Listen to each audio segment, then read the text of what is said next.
They called her the Falcon of Valethorn, not because she was graceful, not because she soared above the battlefield with beauty or elegance. They called her the Falcon because when she descended, nothing survived. Veratus Marwyn had earned that name in blood. 12 years of silent kills, 47 confirmed assassinations, countless more that never made it into the records because the bodies were never found.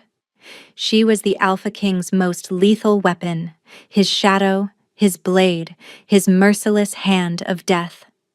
And she bowed to no one, not to the council elders who flinched when she entered a room, not to the generals who had watched her slit throats before they could draw their swords. Not even to the Alpha King himself, though she served him with a loyalty that bordered on obsession. Veratus knelt for no living creature, until the night everything changed. It happened at the Blood Moon Summit, where the 5 wolf kingdoms gathered under ancient truce. Veratus stood in her usual position, 3 steps behind the Alpha King, invisible to those who did not know where to look, deadly to those who did. The summit hall was filled with royalty, warriors, and enough political tension to ignite a war. Veratus catalogued every threat, every hidden blade, and every nervous heartbeat. But she did not see him coming. The rogue who breached the eastern window moved faster than any wolf she had ever encountered. His blade was aimed directly at the Alpha King's throat, and for one breathless moment Veratus knew she would be too late. So she did the only thing she could. She lifted her hand, not to throw a blade, not to signal her hidden operatives. She lifted her hand, and the rogue froze mid-air, suspended by an invisible force that rippled through the hall like a shock wave. Silence crashed over the summit. Every wolf in attendance turned to stare at the woman who had just revealed a power that should not exist, a power that had been hunted to extinction 300 years ago. Veratus stared at her own trembling fingers, her heart slamming against her ribs. She had kept this secret for 23 years, and in one moment of desperation, she had destroyed everything. The Alpha King turned slowly, his golden eyes finding hers. She expected fury. She expected betrayal. She expected the execution order that would come within the hour. But Caelthor Varys, the most feared Alpha in 5 centuries, looked at his falcon with something far more dangerous than anger. He looked at her with hunger. Veratus had learned to kill before she learned to speak. The orphanage in the Bleakwood territories did not raise children, it forged weapons. The matrons who ran the facility worked under contract with the highest bidders, selling trained assassins to noble houses, military commanders, and occasionally, the throne itself. Veratus arrived at the orphanage as an infant, abandoned at the iron gates during the worst snowstorm in recorded history. No note, no name, no indication of where she had come from or who had left her there. The matrons called her Foundling 12 for the first 6 years of her life. She earned the name Veratus later, after she killed her first target at age 7. The matrons chose it from an ancient dialect. It meant truth through death. They considered it fitting for a child who had strangled a grown man with a bedsheet and shown no emotion afterward. What the matrons never knew was that Veratus had not killed that man with her hands alone. She had felt something surge through her veins that night. Something hot and electric and terrifying. The man's windpipe had crushed inward before she ever touched him. The bedsheet was merely a cover, a way to explain what could not be explained. Veratus had been hiding her power ever since. The Wolf Kingdoms operated under strict laws regarding supernatural abilities beyond the standard gifts of shifting, enhanced strength, and pack bonds. Those laws existed because of the Veilborn, an ancient bloodline of wolves who could manipulate energy, matter, and in some cases, life itself. The Veilborn had been systematically exterminated 3 centuries ago, hunted by a coalition of all 5 kingdoms who feared their power too much to let them survive. The history texts called it the Purification. The few who remembered called it genocide. Veratus did not know if she was Veilborn. She had no family records, no bloodline documentation, and no way to trace her origins. All she knew was that the power lived inside her like a second heartbeat, and if anyone discovered it, she would be executed without trial. So she buried it. She trained twice as hard as the other foundlings, mastering every weapon, every combat technique, and every method of silent death. She became so lethal with her physical abilities that no one ever thought to question whether she possessed anything more. At 14, she was purchased by the Veilthorn crown. At 16, she completed her first mission for the Alpha King. At 18, she became his Falcon, the youngest to ever hold the title, the deadliest to ever carry the name. For 12 years she had served Kelthor Varys without question. She had eliminated his enemies, protected his borders, and guarded his life with a ferocity that other warriors found disturbing. She had also kept her power locked so deep inside herself that she sometimes forgot it existed. Until tonight. The suspended rogue still hung in the air, his body frozen in that violent moment of attack. Veratus could feel the energy draining from her, the strain of holding a fully grown wolf motionless against his will. She had seconds before she would collapse. "Release him," the Alpha King commanded, his voice cutting through the stunned silence of the summit hall. Veratus obeyed without thinking. The rogue dropped to the marble floor, unconscious from the shock of supernatural restraint. Guards swarmed forward, dragging the would-be assassin away, but no one was looking at the prisoner. Everyone was looking at her. Veratus felt her knees threaten to buckle.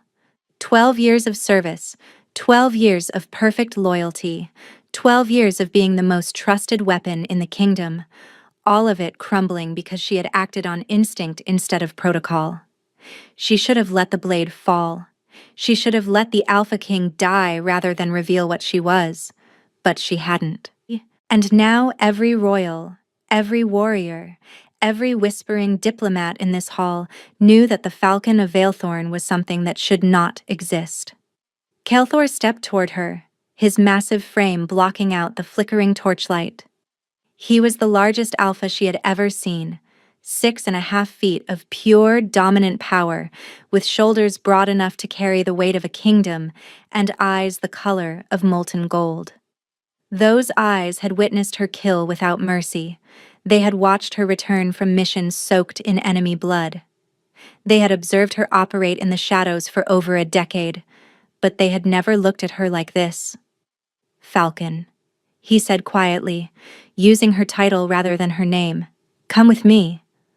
The Alpha King's private study was designed for intimidation. Vaulted ceilings stretched toward darkness. Ancient weapons lined the walls. Blades that had carved kingdoms, axes that had shattered armies, a warhammer rumored to have killed 3 alphas in a single battle. The massive oak desk at the center of the room had been built from a tree that was older than the wolf kingdoms themselves. Veratus had been in this room exactly 4 times in 12 years of service. Each visit had preceded a mission that changed the course of history. She stood at attention before the desk, her hands clasped behind her back, her expression carved from stone. Every instinct screamed at her to run, to disappear into the shadows, to use the escape routes she had memorized years ago. But running would confirm guilt. And Veratus refused to die a coward. Kelthor did not sit behind his desk. Instead, he circled her slowly, his footsteps silent despite his enormous size. She felt his gaze travel across her body, not with desire, but with the calculating assessment of a predator examining unfamiliar prey.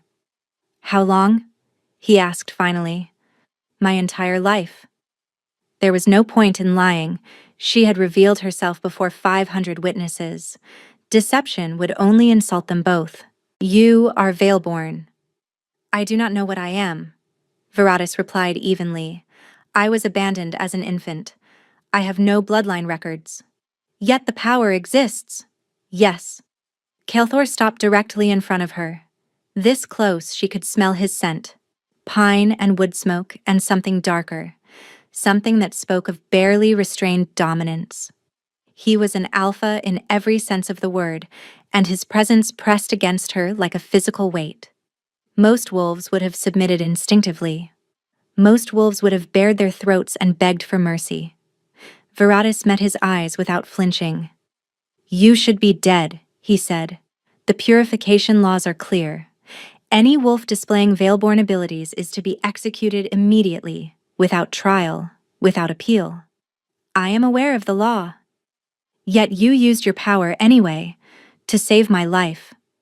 His golden eyes narrowed. Why? Viratus considered the question. She could offer political answers: her duty to the crown, her oath of service, the strategic importance of protecting her king. All of those answers would be true, but they would not be honest. "Because I could not watch you die," she admitted quietly. "Because in 12 years of serving you, I have never failed to protect you, and I was not going to start tonight." Something shifted in Kael'thor's expression. The calculating assessment melted into something raw, something that made Viratus's heart stutter. "You understand what happens now," he said. "The other kingdoms witnessed your display. By dawn, every ruler in attendance will demand your execution. If I refuse, they will use it as grounds for war. Then execute me." Viratus lifted her chin. "I have never feared death. I only ask that you do it yourself, rather than handing me to the mob." Kael'thor moved so fast she barely tracked him. One moment he stood before her. The next, his hand was wrapped around her throat. Not squeezing, not threatening, and simply holding. His thumb rested against her pulse point, feeling the rapid beat of her heart. "You think I brought you here to kill you?" he growled, his voice dropping to a register that vibrated through her bones. "I think you have no choice. I am the Alpha King. I always have a choice." His grip tightened fractionally, and Viratus felt something stir in her chest. Not fear.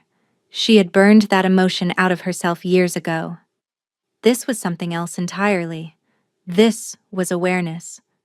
Every nerve in her body suddenly recognized his touch, his scent, his overwhelming presence. Her wolf. The part of her she kept caged even more carefully than her Veilborn abilities, surged toward the surface, straining against her control. No, this could not be happening. "I felt it," Kael'thor murmured, his eyes blazing. "The moment you raised your hand, the moment your power touched that assassin. I felt it resonate through my own blood like a call." Viratus's breath caught. "That is not possible." And yet it happened. His thumb stroked across her pulse, almost gentle despite the dominant grip. "I have waited 243 years for my mate, Falcon. I had accepted that she did not exist, that I would rule alone until someone finally managed to put a blade through my heart." The word slammed into Viratus like a physical blow. Mate. The sacred bond that wolves spent lifetimes searching for. The connection that transcended politics, duty, and even death itself. The one thing Viratus had never allowed herself to want, because wanting things made you weak. "You are mistaken," she managed. "I am never mistaken." Kael'thor released her throat, but he did not step back. If anything, he moved closer, his massive body crowding her space until she could feel the heat radiating from his skin. "You are my mate, Viratus Marwyn, my fated, the other half of my soul." "I am a weapon," she countered, her voice cracking despite her best efforts. "I am a killer. I am Veilborn. I am everything your kingdom has been taught to fear and destroy." "Yes." A slow smile curved his lips, dangerous, possessive, and utterly certain. "Which is why you are the only wolf in existence who could possibly be worthy of me." Viratus opened her mouth to argue, but the words died in her throat.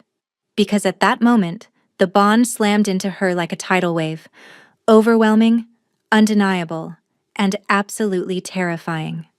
She felt him, not just his presence in the room, but his essence, his soul, his ancient and terrible power resonating with something deep inside her own chest. The Veilborn energy that lived in her blood recognized the alpha dominance that lived in his, and the two forces tangled together in a connection that could never be severed. Her knees buckled. Kael'thor caught her before she hit the floor, his arms wrapping around her with a gentleness that contradicted every legend told about the brutal Alpha King. "There it is," he whispered against her hair. "There you are." Veratus clutched his shirt with trembling fingers, her entire world shattering and rebuilding itself in the span of a single heartbeat. She was his mate, the Alpha King's fated, and she was the last surviving Veilborn in existence. If the other kingdoms didn't kill her for her power, they would definitely try to kill her for this. Dawn broke over the summit fortress like a blade across flesh. Veratus had not slept. She stood at the window of the chamber Kael'thor had assigned her, a guest suite rather than a prison cell, though she suspected the difference was merely semantic at this point. The bond hummed beneath her skin like a living current.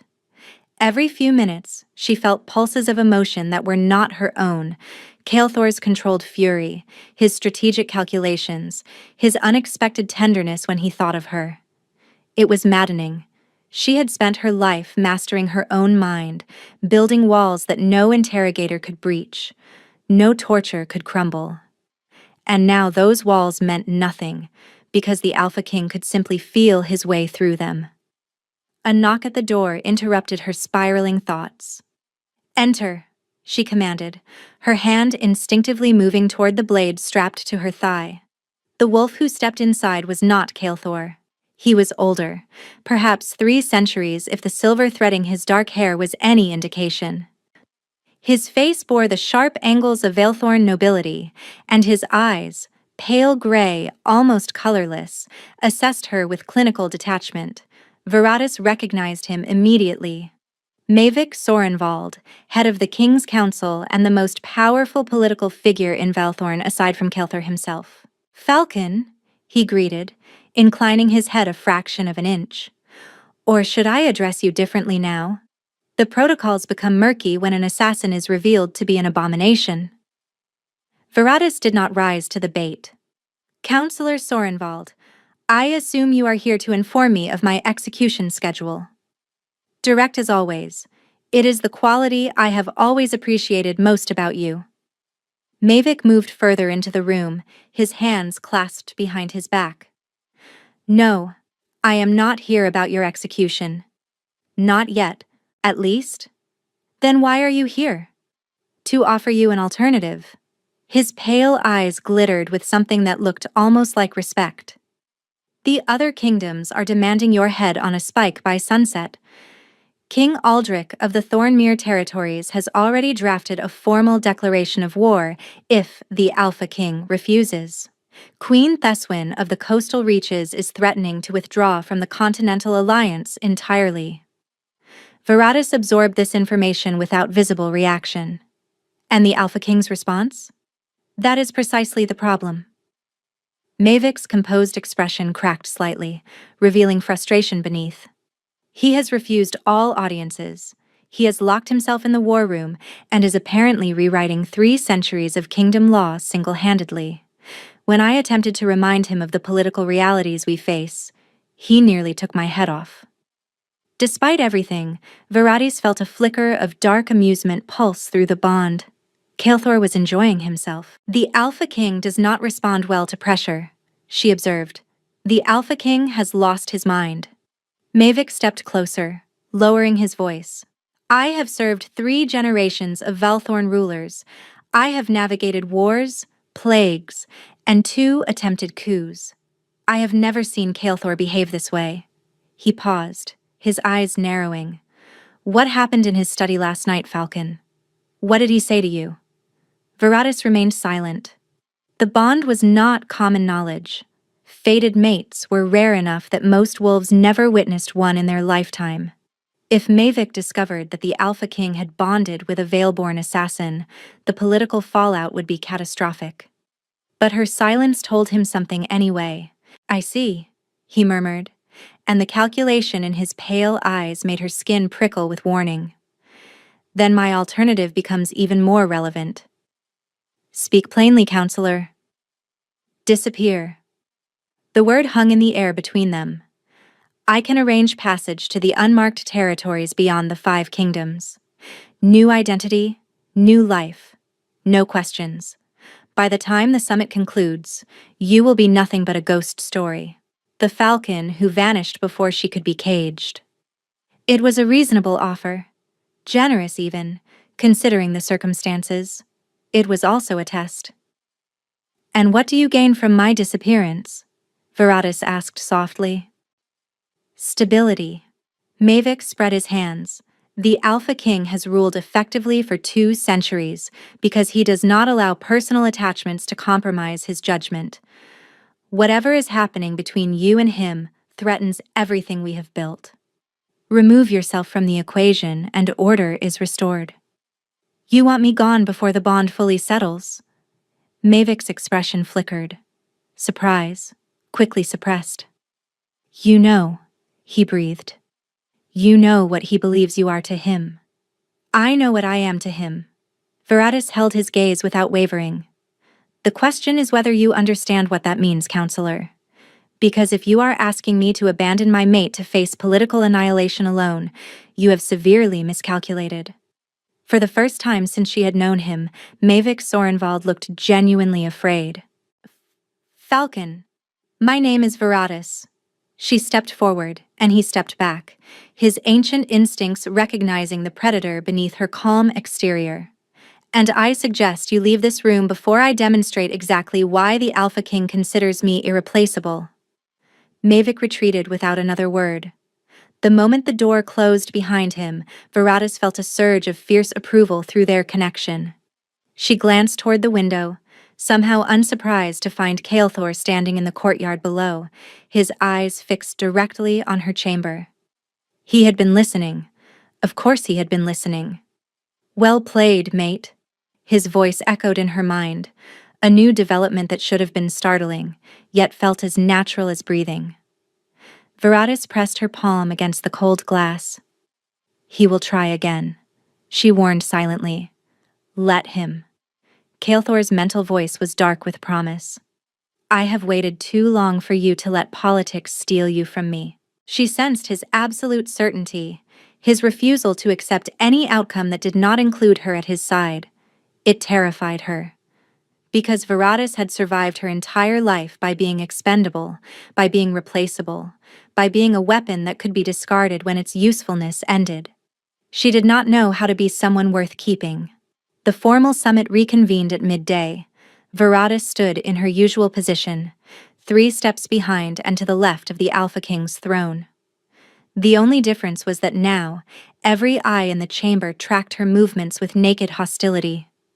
She counted 17 wolves who were actively contemplating her assassination. 3 of them had already positioned themselves near exits, which suggested coordinated planning. Another 4 carried concealed weapons that violated summit protocols. The remaining 10 were simply radiating murderous intent strongly enough that even a human could have sensed it. Kael'thor sat on his throne as though surrounded by loyal subjects rather than potential executioners. His posture was relaxed, almost bored, but Viratus felt the coiled tension beneath his calm exterior. He was waiting for someone to make a move. He wanted them to try.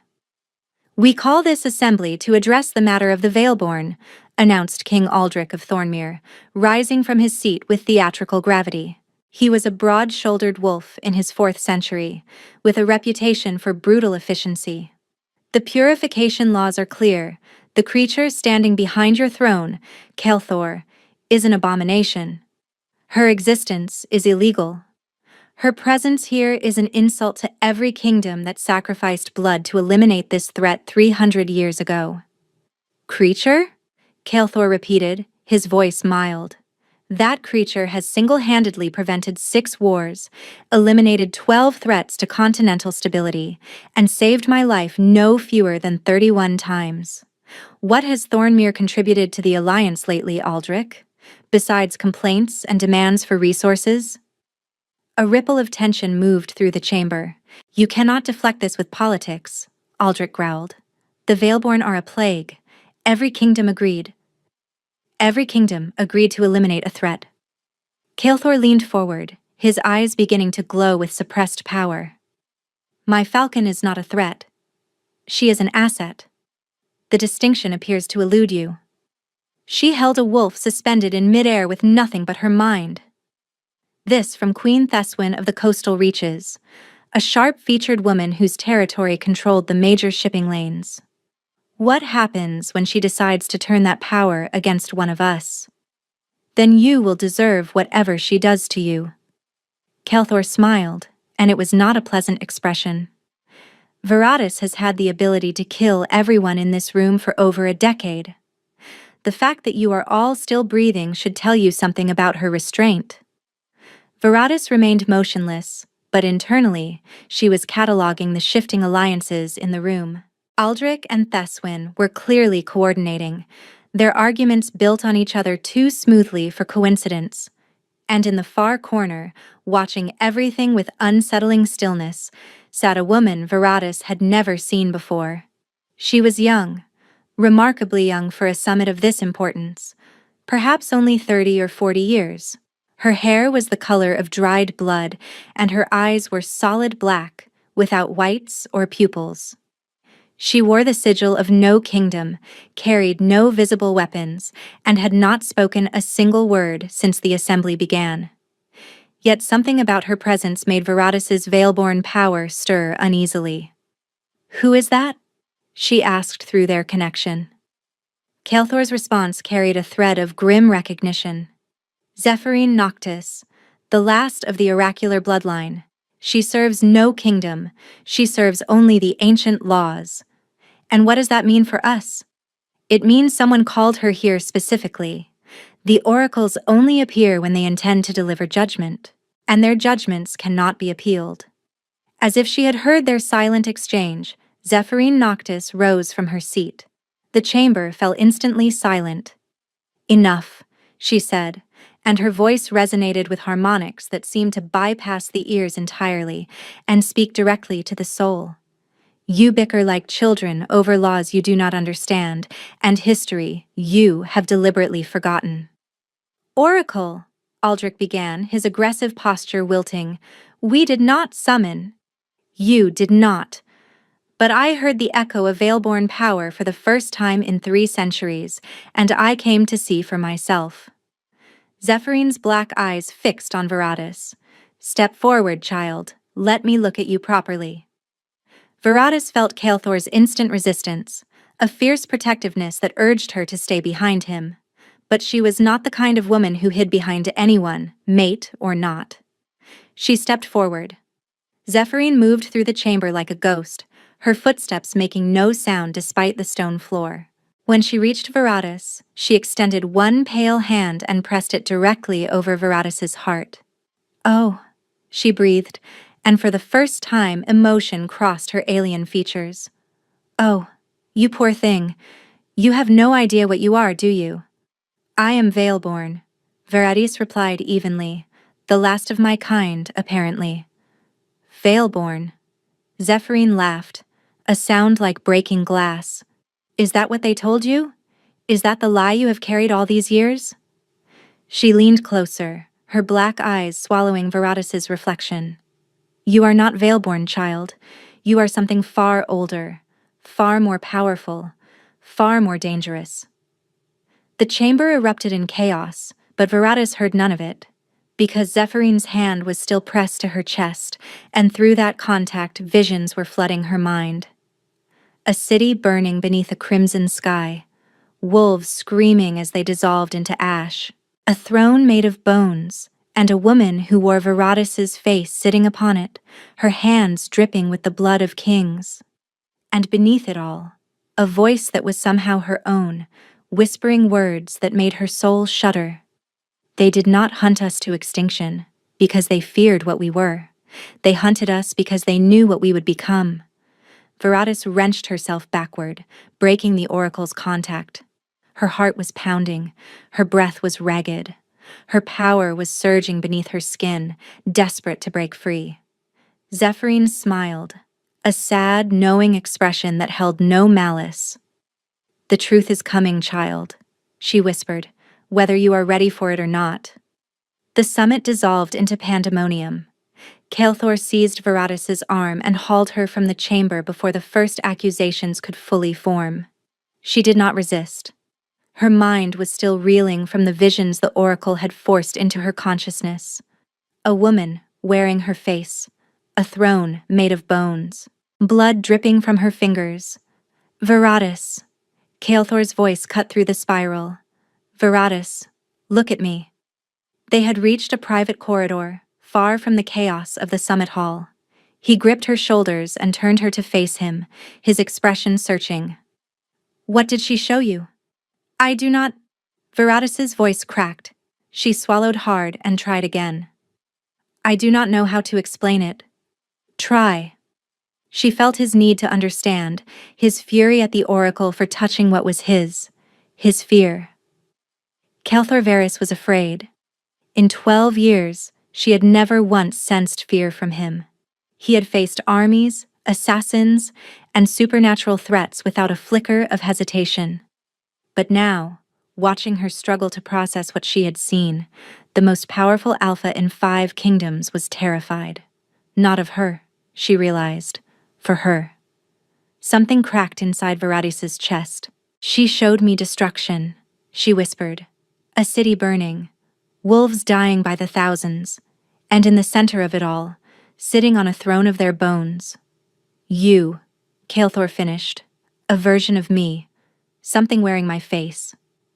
Veratis shook her head. "The oracle said I am not Veilborn. She said I am something older, something more dangerous." "Do you believe her?" It was a question she had not expected. Kael'thor was not asking whether the oracle was right. He was asking whether Veratis trusted the vision she had been given. Did she? "I believe she showed me a possibility," Veratis said slowly. "Not a certainty. Oracles deal in potential futures, not fixed destinies." "Then we will ensure that future never comes to pass." Kael'thor's grip on her shoulders tightened. "Whatever you are, Veilborn, something older, and something the histories forgot, you are mine, my mate, my falcon. I will burn every kingdom to ash before I let anyone use prophecy as an excuse to destroy you." "That is exactly what they will expect you to say." Veratis met his eyes. "Kael'thor, think strategically for one moment. The oracle just announced to every ruler in attendance that I am potentially the greatest threat the wolf kingdoms have ever faced. Even your allies will turn against you if you protect me now. Then let them turn. You cannot fight a war on 5 fronts. I cannot lose you either." The words tore from him like a wound. She felt the raw depth of his emotion. Centuries of isolation, decades of ruling alone, the slow calcification of a heart that had accepted it would never find its match. And then, against all probability, her. "I waited 243 years, Veratis. I ruled a kingdom I did not care about. I won wars that meant nothing. I built an empire out of pure, stubborn refusal to admit defeat, and none of it mattered until the moment you raised your hand and I felt my soul recognize yours." Veratis stared at him, her carefully constructed walls crumbling further with every word. "I am not worth a war," she breathed. "You are worth everything." He cupped her face in his massive hands, his touch gentle. "The question is whether you believe that." Before she could answer, a howl split the air, the emergency signal that Veratis had hoped never to hear during a diplomatic summit. The fortress was under attack. Kael'thor's head snapped toward the sound, his alpha instincts immediately cataloging threat vectors. That came from the eastern perimeter, the same direction the assassin entered last night. Veratis's mind was already shifting into tactical mode. This is coordinated. The oracle's revelation was meant to distract us. Or to divide us. Kael'thor released her face, his expression hardening into the ruthless mask of a war king. Someone wanted chaos, and they timed their strike perfectly. She felt his calculation. And his conclusion. You suspect one of the other kingdoms. I suspect everyone. He began moving toward the eastern wing, his stride eating ground with lethal efficiency. Stay close to me. Whatever is coming, we face it together. Viratus fell into step beside him, not 3 paces behind but at his side, matching his pace stride for stride. It was the first time she had ever walked as his equal rather than his shadow. She tried not to think about how natural it felt. They rounded the corner to the eastern gallery and froze. The attack was not coming from outside the fortress, it was coming from within. Mavic Sorenvald stood at the center of the gallery, surrounded by no fewer than 20 wolves in full combat formation. Behind him, bound in silver chains that smoked against their skin, knelt 3 members of Kael'thor's personal guard. And standing at Mavic's right hand, her pale features composed in cold triumph, was Queen Theswin of the coastal reaches. Ah, Mavic said, his gray eyes finding Kael'thor with something that looked almost like regret. I had hoped you would take longer to respond. This would have been easier with the element of surprise. Mavic. Kael'thor's voice was deceptively calm. You have served my family for 300 years. Choose your next words very carefully. I have served your family because I believed in its right to rule. Mavic drew a blade, ancient, inscribed with symbols that made Viratus's power recoil instinctively. But you have chosen an abomination over your own kingdom. You have spat on the purification laws. I cannot allow that. So you commit treason instead? I commit necessity. Mavic raised the blade, and Viratus recognized the inscriptions now. Veilborn killing runes, designed to neutralize supernatural abilities. Surrender the Falcon, Kael'thor. Let us execute her according to law, and this ends peacefully. And if I refuse? Mavic's expression flickered with genuine sorrow. Then I am truly sorry, my king. But the Alliance has already voted. You have been removed from power by unanimous decision of the Continental Council. Viratus felt the words hit Kael'thor like physical blows. His own council, his own allies, his own kingdom. They had all betrayed him. For her. Kael'thor, she said quietly. Let them take me. No. This is not a battle you can win. I said no. He turned to face her, his eyes blazing gold, his wolf pressing against the surface of his skin. I will not sacrifice my mate to satisfy traitors and cowards. You will lose everything. I already lost everything the moment I chose to live without you for 243 years. His hand found hers, their fingers intertwining. Whatever comes next, we face it together. No more running. No more hiding. Viratus stared at him. This stubborn, magnificent wolf who was willing to burn his world to the ground rather than let her go. And she made her choice. She squeezed his hand once, then released it. She stepped forward, placing herself between her mate and the wolves who wanted her dead. Her Veilborn power surged to the surface, no longer suppressed, no longer hidden. The air around her began to shimmer with visible energy. You want me? She asked softly, her voice carrying the harmonic resonance of ancient power. Then come and take me. 20 wolves attacked at once, and for the first time in her life, Viratus stopped holding back. The first wolf died before he completed his lunge. Viratus did not touch him. She simply extended her hand, and his body crumpled inward like parchment in a flame. The second and third attackers met the same fate, their momentum carrying them forward even as the life extinguished from their eyes. She had spent 23 years suppressing this power. She had forgotten how intoxicating it felt to let it breathe. The remaining wolves hesitated, their combat training warring with primal terror. They had been told the Veilborn were dangerous. They had not been told that danger could wear a woman's face and unmake them with a gesture. Hold formation! Mavic commanded, raising his inscribed blade. The runes will neutralize her. Press the attack. 4 wolves charged simultaneously, their movements coordinated with military precision. Viratus felt their intent through the energy currents that now sang in her blood, felt the moment they committed to their angles of attack. She did not counter them individually. Instead, she slammed her palms together, and a shockwave of pure force rippled outward. Wolves flew backward, crashing into walls, into each other, into furniture that shattered beneath their weight. But the shockwave cost her. Verati staggered, her vision blurring at the edges. She had not unleashed her power at full strength in over a decade, and her body was no longer accustomed to channeling this much energy. Every ability had limits, even ones that could unmake flesh and bone. Mavic saw her weakness. He charged. The inscribed blade cut through the air toward her throat, its runes flaring with sickly green light. Veratis raised her hand to deflect, and the blade passed through her telekinetic barrier like it did not exist. Pain exploded across her forearm as the edge sliced through fabric and flesh. The runes were working, she realized. They were designed specifically to counter abilities like hers, created during the purification as weapons against her kind. "You cannot stop this," Mavic said, pressing his advantage. His blade came down again, and Veratis barely twisted away in time. "The runes were forged by oracles 3 centuries ago. Your power means nothing against them."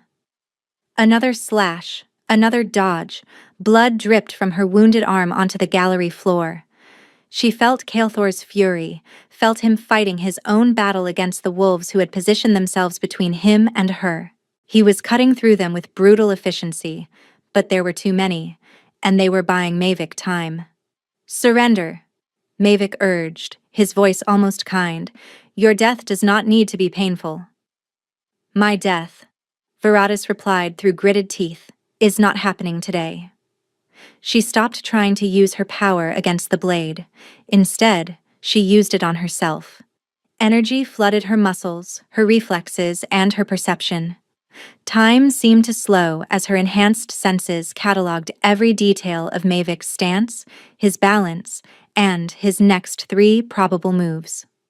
The Veilborn had been known for their external abilities: telekinesis, energy manipulation, matter disruption. But Veratis had discovered something else during her years of suppression. She could turn the power inward. She moved.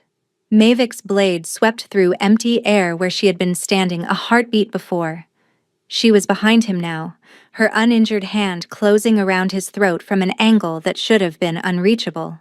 "You made a mistake," she whispered against his ear. "You assumed I only had one way to kill." Her fingers tightened, and Mavic dropped the inscribed blade to claw at her grip. His wolves surged forward to help him, but Kael'thor had finally broken through his opponents, and the Alpha King's massive form slammed into the remaining attackers like a force of nature. "Yield," Veratis commanded. Mavic's face was turning purple. His struggles were weakening. "Yield, and I will let you live to face judgment." For a long moment she thought he would choose death over surrender. But survival instinct proved stronger. "I yield," he gasped. Veratis released him, and he collapsed to the floor, gulping air. Around them, the remaining attackers had either fallen or surrendered, their weapons scattered across the blood-slicked gallery. Queen Theswin had vanished. Veratis catalogued that detail for later. Enemies who escaped had a tendency to become larger problems. Kael'thor reached her side, his chest heaving, his arms splattered with enemy blood. He grabbed her injured forearm, examining the wound with barely contained rage. "This needs attention," he growled. "It will wait." Veratis pulled her arm back gently. "We need to secure the fortress. If Theswin escaped, she will be reporting to the other kingdoms. Let them know." Kael'thor's eyes were still blazing with his wolf's presence. "Let them understand exactly what happens to anyone who threatens my mate." Kael'thor. "No." He cupped her face, smearing blood across her cheek in his urgency. "I watched you fight. I watched you bleed. I felt your pain and could not reach you fast enough. Do not ask me to be strategic right now, Veratis. Do not ask me to be a king. Right now, I am simply a male whose mate was hurt, and I need." His voice cracked. She felt the depth of his terror. Not of the battle, not of the betrayal, but of losing her. Veratis had never been needed before. She had been useful, valuable, effective. But no one had ever needed her. She leaned forward and pressed her forehead against his, their breath mingling in the blood-scented air. "I am here," she murmured. "I am alive. We survived." This time. His hands trembled against her face. "What about next time? Then we face it together." She echoed his earlier words back to him. No more running, no more hiding. Kael'thor exhaled slowly, some of the tension leaving his massive frame. "Together," he repeated. The words sounded like a vow. 3 hours later, Veratis found herself in the fortress's ancient archive, surrounded by texts that had not been disturbed in centuries. Her arm had been bandaged by one of the few healers who remained loyal to Kael'thor. The wound from the inscribed blade was proving resistant to normal treatment. Apparently, Veilborn killing runes left lasting damage even when they failed to deliver a fatal blow. She would carry this scar forever. It seemed fitting somehow. Kael'thor was handling the aftermath of the coup attempt, securing prisoners, sending messages to allied territories, preparing for the war that was almost certainly coming. He had wanted her beside him, but Veratis had insisted on following a different lead. The oracle's words would not leave her mind. "You are not Veilborn. You are something far older." If that was true, there had to be record somewhere. Evidence. History that had been buried or forgotten. The archive was her best chance of finding answers. She moved through the dusty stacks, her fingers trailing across spines inscribed in languages both familiar and foreign. The oldest texts were stored in the deepest section, manuscripts that predated the founding of the 5 kingdoms themselves. It was there, in a sealed chamber that required 3 separate keys to access, that she found it. A book bound in leather that seemed to absorb light rather than reflect it. Its pages were made from a material she did not recognize, thicker than parchment, more flexible than vellum, with a faint luminescence that pulsed like a heartbeat. The title was written in a script she had never seen before. Yet somehow, she could read it. The Chronicle of the Firstborn. Veratis's hands trembled as she opened the cover. The text inside was dense, archaic, and incomplete. Whole sections had been torn out or burned away, but what remained painted a picture that made her blood run cold. Before the Veilborn, there had been another race, the Firstborn. They were not wolves who developed supernatural abilities. They were something else entirely, beings who had existed before the wolf kingdoms, before the separation of the 5 territories, before written history began. The Firstborn had power that made the Veilborn look like children playing with sparks. They could reshape reality itself. And according to the Chronicle, they had not been hunted to extinction. They had chosen to disappear. "We saw what we would become," one passage read. "We saw the destruction our power would inevitably cause. So we scattered ourselves across the generations, diluting our bloodlines until the abilities faded into myth. We became wolves. We became ordinary. We became safe. But the blood remembers. In times of great crisis, when the world stands at a crossroads, a Firstborn will emerge. The power will concentrate in a single vessel, undiluted, unstoppable. And they will be forced to choose, save the world or burn it down." Veratis stared at the words until they blurred. The vision the oracle had shown her, the burning city, the throne of bones, the woman wearing her face. It was not just a possible future, it was a choice she would eventually have to make. "You found it." Veratis spun, her power surging instinctively. Zephyrine Noctis stood in the archive doorway, her black eyes reflecting the luminescence of the Chronicle's pages. "You knew this was here," Veratis said. It was not a question. "I have been waiting 300 years for someone to read it." The oracle moved closer, her footsteps silent. The purification was not about eliminating the Veilborn, it was about preventing the emergence of a Firstborn. It failed. Obviously. Zephyrine's lips curved faintly. "The irony is that their attempt to prevent you made you inevitable. Trauma concentrates power, Every Veilborn they killed, every bloodline they scattered, every child they orphaned, it all fed into the probability matrices. You were born because they were so desperate to stop you from being born. Veratis closed the chronicle carefully, her mind racing. Why are you telling me this? Because you need to understand what is coming. Zephyrine black eyes held something that looked almost like compassion. The 5 kingdoms will unite against you. They will throw everything they have at destroying you, because the prophecies have been passed down through their royal lines for generations. And what can a firstborn do? Whatever she chooses. Zephyrine reached out and touched the chronicle's cover. The Veilborn could manipulate energy and matter.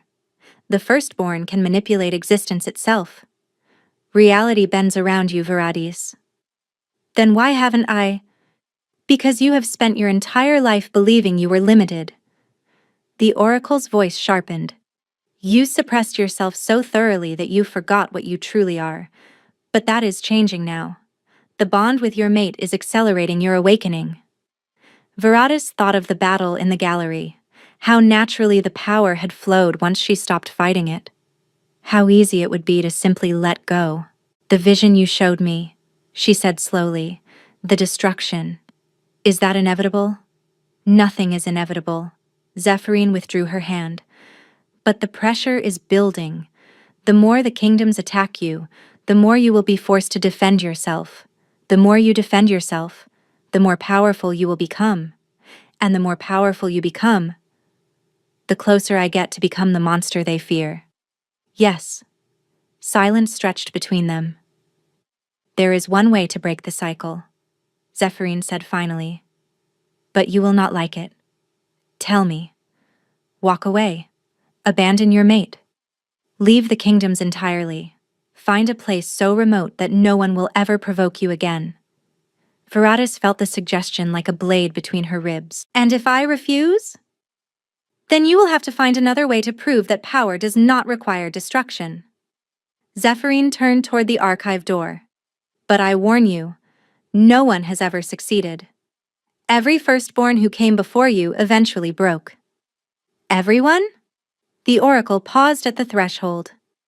There was one who came close. She is mentioned in the chronicle's final pages, the ones that were not destroyed. Zephyrine glanced back over her shoulder.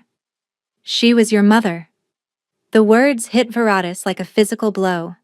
My mother was a firstborn, the last one before you. She disappeared 30 years ago, shortly after leaving an infant at the gates of a Bleakwood orphanage during the worst snowstorm in recorded history. Veratis could not breathe. Her mother had been like her. Her mother had abandoned her. Her mother might still be alive. Why are you telling me this? She whispered. Because the choice you face is the same one she faced. Zephyrine's voice echoed with terrible finality. She chose to run, to hide, to protect you by giving you up. And what happened to her? I do not know. For the first time, the oracle's composure cracked. She vanished so completely that even my sight cannot find her. Either she discovered a way to shield herself from prophecy, or the thing she was running from finally caught her. Zephyrine disappeared into the corridor, leaving Veratis alone with the chronicle and the shattering weight of everything she had just learned. The armies arrived at dawn. Veratis stood on the fortress ramparts beside Kael'thor, watching the horizon fill with wolves. All 5 kingdoms had mobilized, a combined force larger than any assembled since the original purification 3 centuries ago. Banners snapped in the cold wind. War drums echoed across the valley. The message was clear. Surrender the firstborn or face annihilation. I counted their numbers, Kael'thor said quietly. Roughly 30,000. We have perhaps 2,000 loyal wolves remaining in the fortress. Those are not survivable odds. No. He turned to face her, and despite the situation, there was no defeat in his eyes. Only determination. But I did not survive 243 years by accepting the odds I was given. The bond pulsed between them, his certainty feeding into her doubt, her fear feeding into his resolve. They were balancing each other, she realized. Complementary forces that together created something stronger than either could be alone. Is that what her mother had been missing? She had spent the night reading the chronicle's final pages. Her mother, a firstborn named Seraphel, had faced a similar moment. The kingdoms had united against her. The prophecies had painted her as a destroyer. She had been alone, without a mate, without anyone who could anchor her. So she had run. And in running, she had left behind an infant daughter who grew up believing she was worthless. Veratis was not worthless. She knew that now, in the deepest part of her soul. Kael'thor's love had shown her a mirror that reflected something other than a weapon or a monster. She would not run. There may be another way, she said slowly, the idea crystallizing as she spoke. The kingdoms are united against me because they believe I will become a destroyer. What if I prove them wrong? How? By doing what no firstborn has ever done. Veratis met his eyes. By using my power to create instead of destroy. Kael'thor frowned. I do not understand. The chronicle spoke of firstborn abilities. Reshaping reality. Bending existence. Everyone assumes that means destruction because destruction is the easiest application of power. But if I can manipulate reality itself, you could manipulate it toward peace, toward proof. Veratis gripped the rampart stone. The kingdoms are afraid because they do not know me. They have only prophecies and legends. But if I demonstrate that my power can heal instead of harm, they will not give you the chance.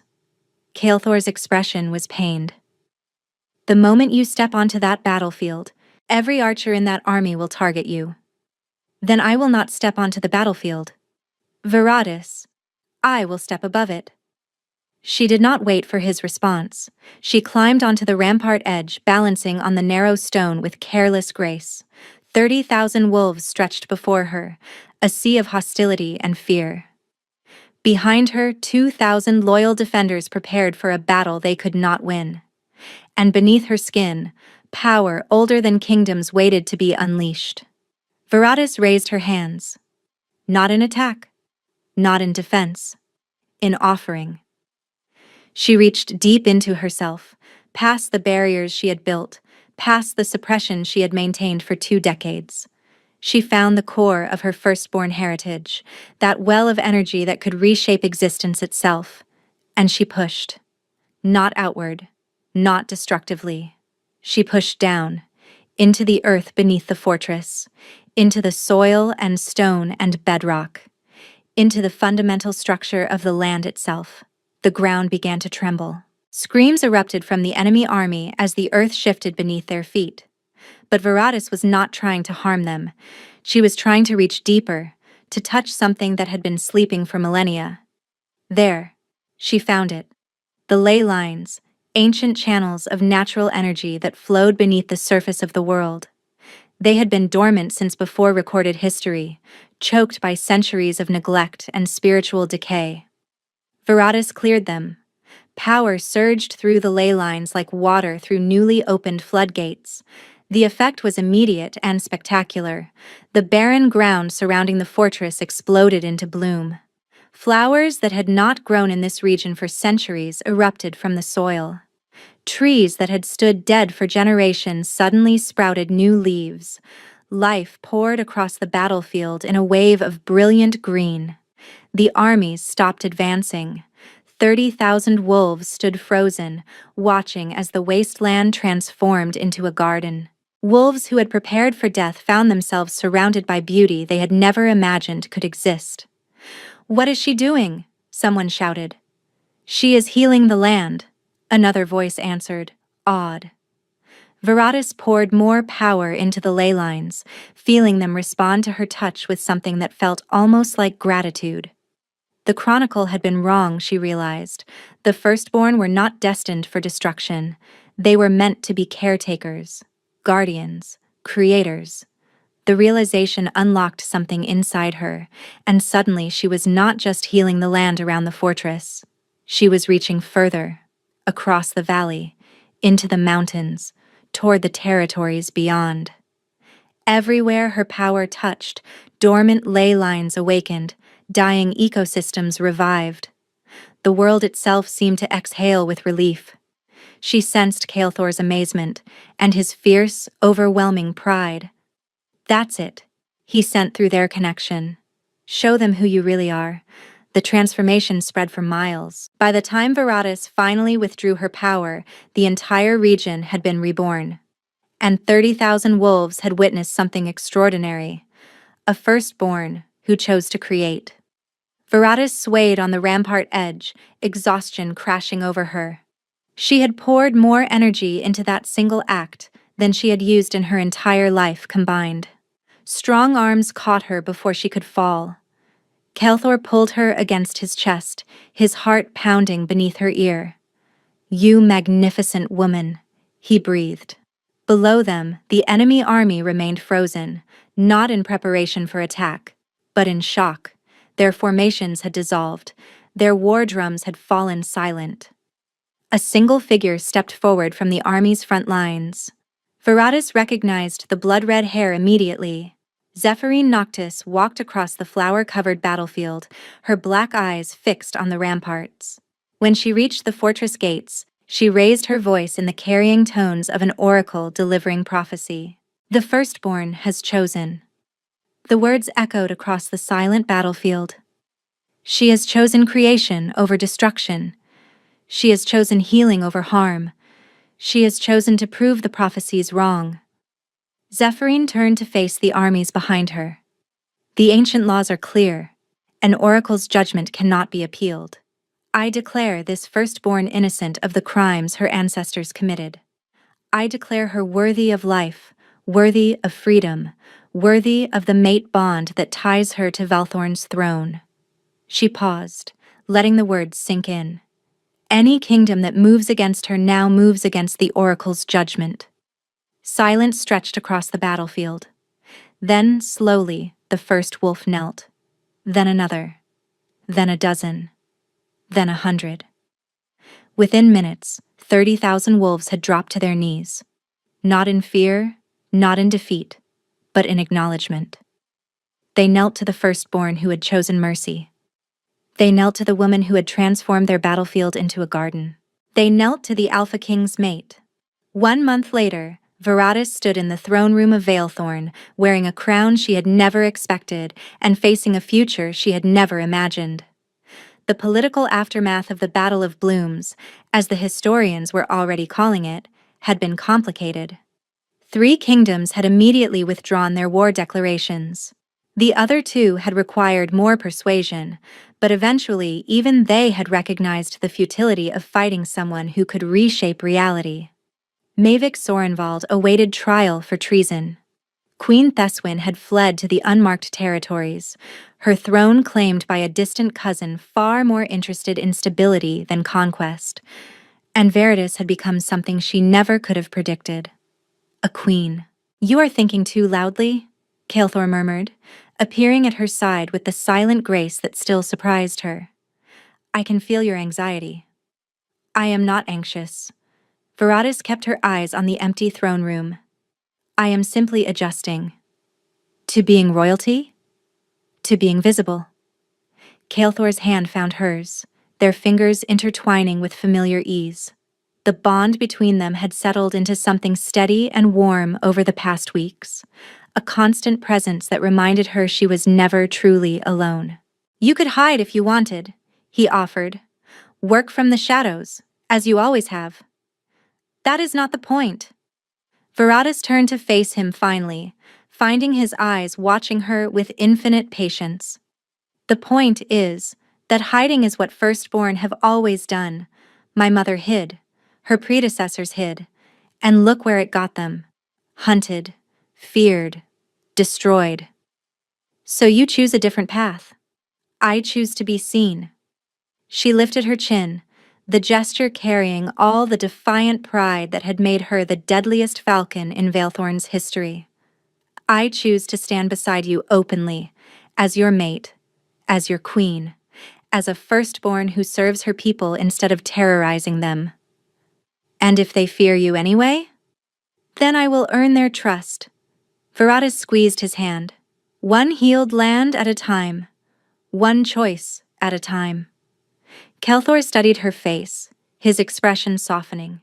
I spent 243 years waiting for you, he said quietly. 243 years, believing my mate either did not exist or would never be found. And then, you raised your hand to save my life, and everything I thought I knew about the world shattered. Do you regret it? Regret finding you? He laughed, a genuine sound that transformed his harsh features. I regret every moment I spent before you. I regret every year I wasted believing I was complete without you. Viratus felt tears prick at her eyes, an unfamiliar sensation for someone who had learned to suppress emotion before she learned to walk. I am not easy to love, she warned him. You are difficult to love, he agreed cheerfully. Stubborn, secretive, prone to self-sacrifice, and absolutely convinced that you know better than everyone else. Those are not endearing qualities. They are my favorite qualities. He pulled her closer, his free hand cupping her face with devastating tenderness. You are my mate, Viratis Marwyn. My falcon. My queen. My equal in all things. And I will spend the rest of eternity reminding you that you are worth every sacrifice, every battle, and every moment of chaos that loving you brings. Eternity is a long time. Not long enough. He kissed her then, slow and deep and full of promises that words could not capture. She felt the full weight of his devotion, his passion, his absolute certainty that she was exactly where she belonged. For the first time in her life, she let herself believe it. When they finally separated, both slightly breathless, Viratus noticed something through the throne room's tall windows.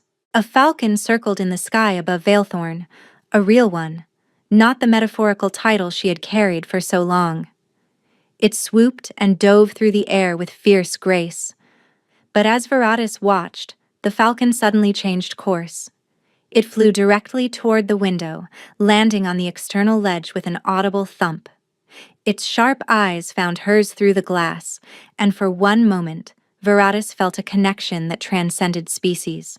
The bird carried something in its talons, a scroll, sealed with wax that bore no insignia. Kelthor noticed her attention and followed her gaze. That is unusual, to say the least. Viratus moved to the window and opened it carefully. The falcon did not flee.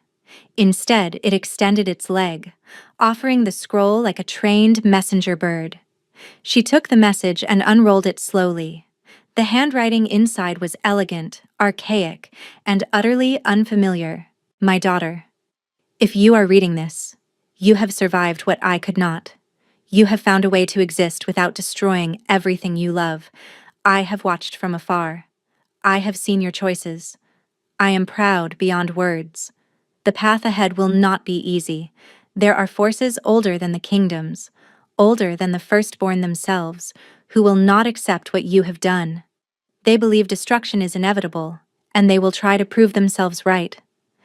But you have something I never had. You have a mate who loves you, an anchor who holds you steady, a reason to choose creation over and over again, even when destruction would be easier. Hold on to him. Let him hold on to you. And when the time comes, and it will come, remember that you are not alone. You were never alone. With all my love, Seraphel Viratus read the letter twice, her hands trembling. Her mother was alive. Her mother had been watching. Her mother was proud. Viratis? Kelthor's voice was gentle. What does it say?